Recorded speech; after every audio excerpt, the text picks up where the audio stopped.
5 ওয়াক্তই যাই না জেনে পড়ে। যদি বলছেন 5 ওয়াক্ত পড়ে না জেনে মানে বুঝলাম না। চাচা কত বছর নামাজ পড়ছো বাপ? বলছে বাপ 25 বছর হয়ে গেছে আজকে। 25 বছর? বলছে হ্যাঁ। দোয়ায় কুনুতটা বলো তো। বলছে বাপ অত বড় দোয়া মুখস্থ করতে পারিনি বাপ, একদম মুখস্থ নেই। আচ্ছা রুকু থেকে উঠে কি বলে? বাপ ওটাও নাই। সেজদাতে গিয়ে বাপ অত কিছু জানি না, তবে 25 বছর নামাজ পড়ছি। বুদ্ধি কম, বয়স বেশি হয়েছে, চোখে কম দেখি। চোখে কম দেখে, বুদ্ধি কম। কোনো দোকানদার 2 টাকা কম দিকতে দেখি, কি করে বুঝতে না পারে? হ্যাঁ, মাঠে গিয়ে পরের জমির আলি কেটে কি করে জমি বাড়াতে হয় সেই জ্ঞান আছে ওর। ও দুয়া জানে না, তাই না? এক পাক্কা চিটার ধরনের লোক, বাটপা। যদি বলছেন কেমন, এই দেখুন এই লোকটা আবার কত ডেঞ্জারাস দেখুন। এতদিন এটা আপনাকে কেউ বলে দেয়নি। 25 বছর নামাজ পড়ছে, দুয়ায় কুনুতে এরকম করছে। আচ্ছা তুমি দুয়া জানো না, ঠোঁট লাড়াচ্ছ কেন? এটা তো একটা যুক্তি। যুক্তি কি যুক্তি নয় বলুন? রুকু থেকে উঠে দোয়া বলতে হয়, তা তুমি যখন দোয়া জানো না তাহলে তুমি চুপ থাকবে, তাই না? তুমি ঠোঁটটা নাড়াচ্ছ, কি বলো? তার মানে আল্লাহর সাথে পর্যন্ত ধোঁকাবাজি করছে মসজিদের ভিতরে। ঠিক বলছি না ভুল বলছি? এরকম লোক আছে না নেই?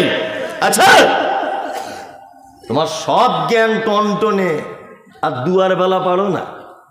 হ্যাঁ গোলাম হোসেন, বেশি দিন এরকম ভাবে চলবে না।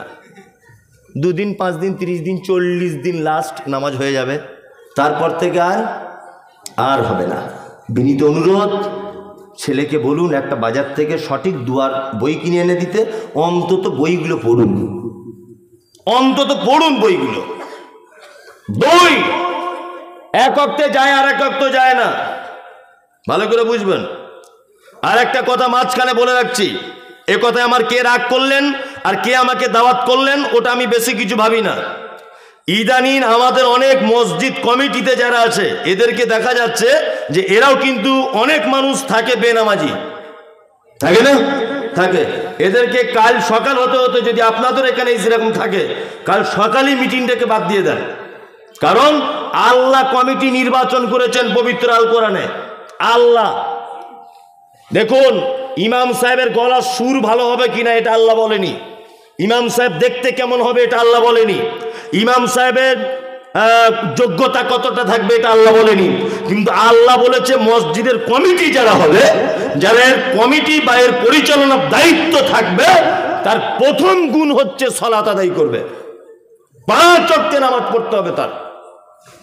আর আপনি যদি নামাজ না পড়ে থাকেন, কাল সকালেও তো আপনি রিজার্ভ দিয়ে দেন, কিন্তু এটা আপনার কাছে অনুরোধ, সকাল হতে হতেই যে ভাই খাতাপত্র ধরো, আমি নামাজ পড়তে পারছি না, আমি আল্লাহর ঘরের অন্তত দায়িত্বে থাকবো না, আমি ক্লাবের দিকে থাকবো, আমি অন্য কাজে থাকবো, আমি ওই কবরস্থানে থাকবো, আমি ওই জলসা কমিটিতে থাকবো, আমি মসজিদে থাকবো না। আল্লাহ পর্যন্ত নিষেধ করেছে থাকা। আমি মমতাজুল ইসলাম এটা বলছি না, আল্লাহ বলেছে। সূরা তাওবাটা খুলে দেখুন, আছে না নেই? আছে? জিজ্ঞেস করুন, সূরা তাওবাটা খুলুন, আছে। বিনীত অনুরোধ, সালাত বাধ্যতামূলক ইবাদত। যারা বলছে জোহর পড়ি, আসর পড়ি, এশা পড়ি, ফজরে যাই না, ঘুম ভাঙে না, তাই এরা বেনামাজিদের তালিকায়। যদি বলছেন কেমন করে, আপনাকে বলছি, আমার বেটা মাধ্যমিক পরীক্ষা দিবে, 4টে বিষয় পরীক্ষা হবে, 3টেতে 100 নাম্বার পেয়েছে। আচ্ছা বলুন তো দেখি, একটায় যদি 0 পায়, রেজাল্ট যেদিন বার হবে পাস না ফেল? ফেল। জোহরে গেছে 100 নাম্বার, আসরে 100 নাম্বার, মাগরিবে 100 নাম্বার, এশাতে 100 নাম্বার, ফজরে ঘুম ভাঙেনি তাই যায়নি, ফেল। কি বললাম বুঝলেন? 2, যারা শুধু জুম্মার দিনে যায় এদের খুব কঠিন বিপদ, এদের থাকার জায়গা জাহান্নাম। যারা শুধু জুম্মার দিনে যায়, যদি বলছেন আপনার কি বাপের জান্নাতটা ঠিক এলো আছে? হ্যাঁ পাগল, আমি বলিনি, কোরআন বলছে। কোরআন কি বলছে? কোরআন বলছে ফাওয়াইলুল লিল মুসাল্লিন, ওয়াইল নামক জাহান্নাম ওদের জন্য, আল্লাযীনা হুম আন সালাতিহিম সাহুন, যারা সালাত আদায় করে অস্বস্তি সহকারে, আল্লাযীনা হুম ইউরাউন, যারা লোক দেখানোর কারণে নামাজ পড়ে। জুম্মার দিনে শুধু যায় মানে এটা বুঝে নিতে হবে বাজারে 5 জন দোকানদার 4 জন যাচ্ছে, আমি যদি না যাই মান সম্মানের ব্যাপার। ও তখন লোক দেখানোর উদ্দেশ্যে ঝাঁপ নামিয়ে দিয়ে মসজিদে চলে এসেছে। আল্লাহ যেন ওর দিকেই টার্গেট করে বলছেন ইউরাউন, যারা লোক দেখানোর জন্য মসজিদে সালাত আদায় করতে যায় এদের থাকার জায়গা জাহান্নাম। আছে তো কোরআনে, এটা জিজ্ঞেস করুন। তা আমি শুধু অনুবাদ করে দিচ্ছি আপনাকে বাংলাতে। চলুন, কিছু লোক আছে আমাদের বাজারে, তারা বলে মৌলভী সাহেব আমি নামাজ পড়ি না, তবে ইমানের আমার কোনো ঘাটতি নাই। আছে না নাই? হ্যাঁ। আবার কিছু লোক বলে সারা জীবন নামাজ করে কি করলি তুই? হ্যাঁ, দাড়ি রেখে তোর কি উপকার হলো? দেখ, বিনা দাড়ি নামাজ না পড়ে 2 তলা বাড়ি পারলি। অনেক লোক আছে না নেই? এই কথা যদি কেউ বলে সঙ্গে সঙ্গে সে বেঈমান হয়ে যাবে, তার আর ইমান থাকবে না। যদি বলছেন কেন?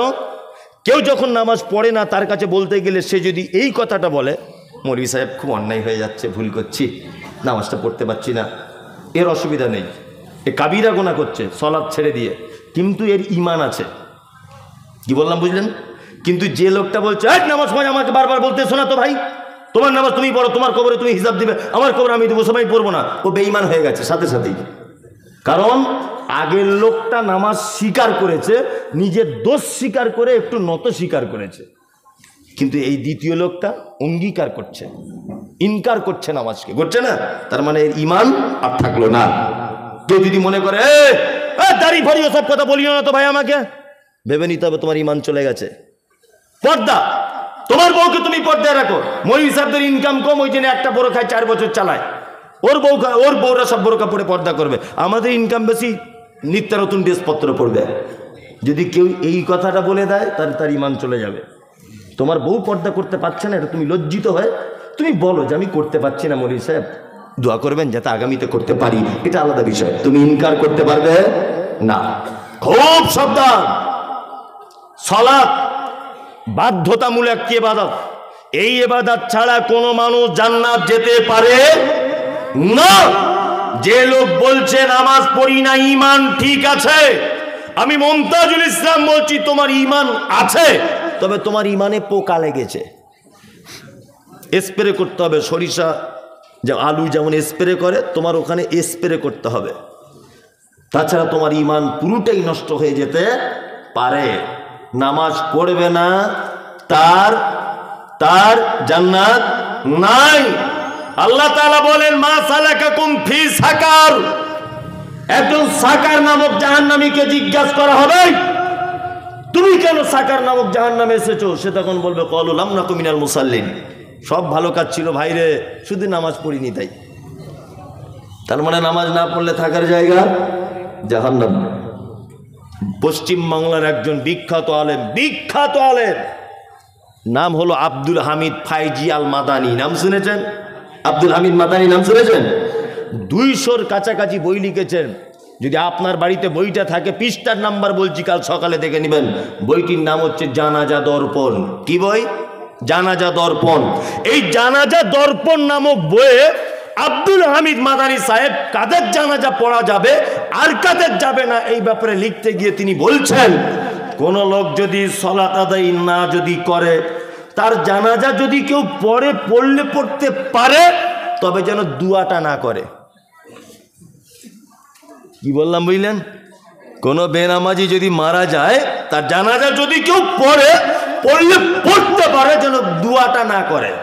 কারণ আল্লাহুম্মা গফির লি হাইয়িনা ওয়া মাইয়িতিনা, আল্লাহ ক্ষমা করে দাও জীবিতদেরকে, ক্ষমা করে দাও মৃতদেরকে।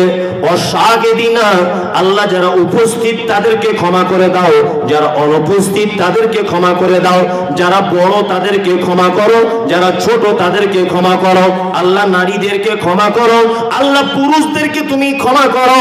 এই যে দোয়াটা রয়েছে বন্ধুরে আমার, আল্লাহর ঘোষণা হচ্ছে এই মা সালাকাকুম ফি সাকার, একজন জাহান্নামী নবীকে জিজ্ঞাসা করা হচ্ছে তুমি কেন জাহান্নামে আছো বলো, ও বলবে ক্বালু লাম নাকু মিনাল মুসাল্লিন, আমার সব ভালো কাজ শুধু নামাজ পড়িনি। তার মানে অত্র আয়াত থেকে প্রমাণ হলো নামাজ না পড়লে তার থাকার জায়গা জাহান্নাম।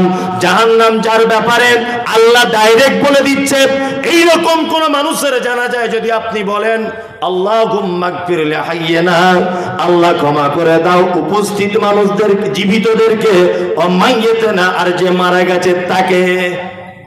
জীবনে নামাজ পড়েনি তার জন্য যদি এই দোয়াটা করেন তাহলে আল্লাহর উপরে চলে যাওয়া হয়ে যাচ্ছে না।